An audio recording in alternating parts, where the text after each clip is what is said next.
मोदी शासन किसी न किसी बहाने कश्मीरियों को बहुत व्यवस्थित रूप से अपनी ही भूमि में बेघर कर रहा है।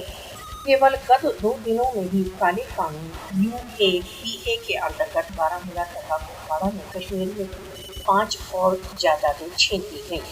भारत द्वारा अवैध रूप से अधिकृत जम्मू कश्मीर में अगस्त 2019 से सैकड़ों कश्मीरियों के घर तथा जमीनें जब्त कर ली गईं।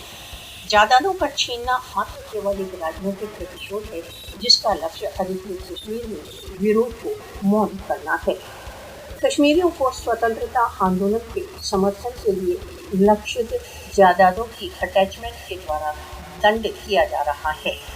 भारतीय सशस्त्र बल हिंसात्मक सैनिक कार्रवाइयों के द्वारा नियमित रूप से नागरिकों को आतंकित करते हैं तथा उनके परिवारों को क्षति पहुंचाते हैं। भारत द्वारा अवैध रूप से अधिकृत जम्मू कश्मीर के भारत द्वारा अधिकरण के अंतर्गत कश्मीरियों के जायदादों को छीनना एक नॉर्म बन चुका है।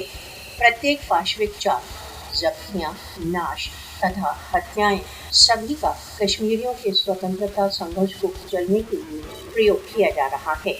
मोदी का दमन कितना भी पाशविक क्यों न हो जाए, कश्मीरी कभी भी नत नहीं